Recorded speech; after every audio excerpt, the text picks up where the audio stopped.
Lindsey, what is in your lens today? Lots to talk about. So most people are soaking up the last days of summer. You know, barbecues, beach trips, a little bit of out-of-office energy. But Democrats, nope, they're in the mood for lawn chairs and lemonade. They're finally lacing up their gloves. Take California Governor Gavin Newsom, who decided to fight fire with fire this week. He took to X and trolled President Trump in a post that looked like it could have come straight from Trump's own Truth social feed. I mean, caps lock and all, warning Texas about redistricting while mocking Trump's style. It said, quote, Donald Trump, the lowest polling president in recent history. All caps. This is your second to last warning. The next one is the last one. Stand down now or California will counter-strike legally to destroy your illegal crooked maps in red states. And then there's former Texas Representative Beto O'Rourke, who put it, well, a little less delicately. Take a look.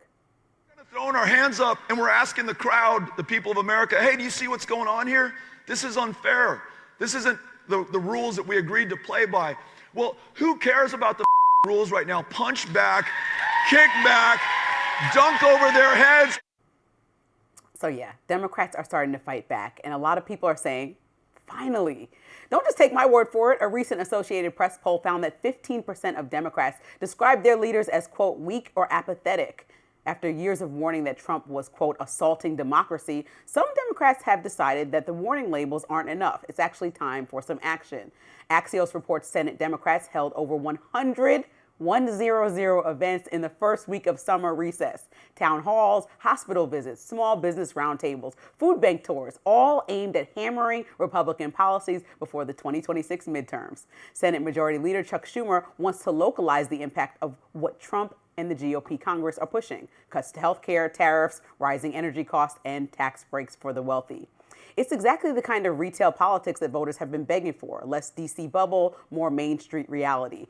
Meanwhile, Republicans have been steering clear of town halls completely. Earlier this year, Representative Richard Hudson, who runs the GOP House campaign arm, advised members to skip them entirely. Maybe that's because when they do show up, the reception isn't exactly warm. Just ask Nebraska Congressman Mike Flood, who got heckled last week when he tried to tout the big, beautiful bill. Next slide, please. These are the other important parts of the one big, beautiful bill. Next slide, please. No taxes on overtime.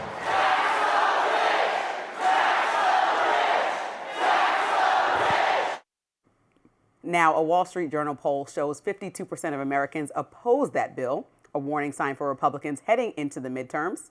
So here's the bottom line. If Democrats keep showing backbone, meeting voters exactly where they are, and making the case that Trump's policies hurt everyday Americans, they might actually turn 2026 into a comeback season. And if they don't, well, they'll be back on the sidelines wondering why the refs left the game in the first place. I find their resistance futile. Limp-wristed. The 100. Okay, no, not from the person that says, oh, Democrats needed to get to the everyday person, get out there. They lost touch. They are the class of the elite. They had 100 events, and we cannot find Republican congresspeople out in their communities, especially not find them talking about the big, beautiful bill, because they know, as Senator AstroTurfed, Soros paid for activist people. Senator Josh Hawley specifically said, a Republican senator, this is devastation to Medicaid. He doesn't think that this is a great thing to do as we cut people's access to health insurance. He's it's going to affect. No, now this is the thing. If you disagree with President Trump, you're a rhino. That is not going to work anymore. No, conservatives are allowed to have. He's hardly a rhino, I would say. He's a big government liberal.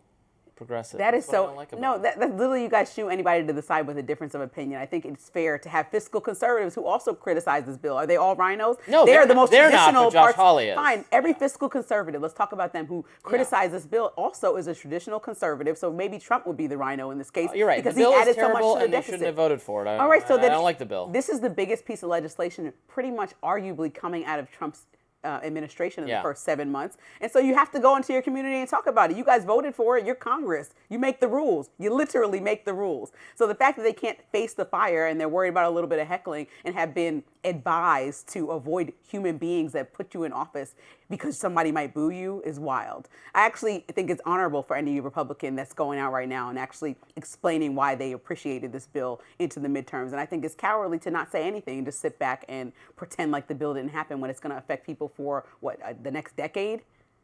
Yeah, you were giving advice to Democrats. My advice to Republicans is when you promise to get the debt under control, not raise taxes, reduce regulation, not vote for monstrosities that are going to just expand our entitlement state, when you promise to do that, then you have to follow through when you're given the opportunity. So it's too late for them. They chose a different path, most of them. But I also want to know what do Republicans expect to happen in the midterms? Because Democrats obviously were crushed last year based on what happened in the election and Kamala's lost. And they're obviously look at the polls, refocusing. they expect to hold on. Well, but on what basis, though? That's what I'm saying. Polls. They're not, okay, you don't listen to polls, neither does Trump. No, I listen. What do you mean by that? I listen to polls. Okay, President Trump doesn't listen to polls. So if I we're listen gonna to keep polls that and then I add consistently- a +3 for Republicans because the polls underrate Republican chances by between 1 to 7 points. So Okay, let's say you do listen to polls. Yeah. The point is, I don't care about this early in the game what polls are saying. What are people saying? Mm-hmm. That's what I'm saying. When you go in communities, people are uncomfortable with a lot of what the bill is going to do.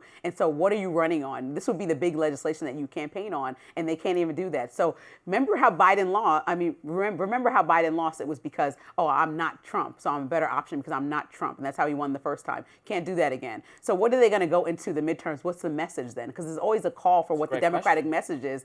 I don't know what the Republican message is. Besides, Trump said he was going to do a lot of stuff, hasn't really accomplished it, but we're pushing forward. I disagree. I know what the Republican message is. I don't know what the Democratic message is. The Republican message is we are making our country great again. We're making it economically prosperous. We're confronting unfair trade deals the world over. We're negotiating with them to have a great economy. We are trying to be America first in our diplomacy, but we're negotiating with other countries to stop foreign conflicts to the best we can. President Trump got in, an 11-day war recently that nobody wanted to do? Well, it's the only war that's ever been over in 11 days. It shouldn't be appropriate. It shouldn't be appropriate. He's not putting America first by jumping into Israel's conflict. With anyone else, we'd have boots on the ground there by now, and we got out of it. He negotiated a historic, should be Nobel Peace Prize winning. You said that twice now. I want you to stop saying Armenia that. And I want you to stop saying that. Nobel Peace Prize for Trump. I want you to stop saying that. They agree. They asked them at the press conference, the Azerbaijani gentleman and the Armenian gentleman, Peace Prize for Trump. And now he's going to try to do that with Russia and Ukraine as well. I wish him all the best luck in the world at that. Especially as he leaves Zelensky largely out of that conversation. Violent criminals, and that's what Republicans are doing. Democrats are just, I hate Trump. No, I think that they're stepping up, having a little backbone. They're leaving Texas and telling you, no, you're not going to bulldoze over people of color in the states that have grown 95%. The Beto O'Rourke strategy is the right one. That's the first step. They have a while to. So you know what happens when you lose? You know what happens when you lose?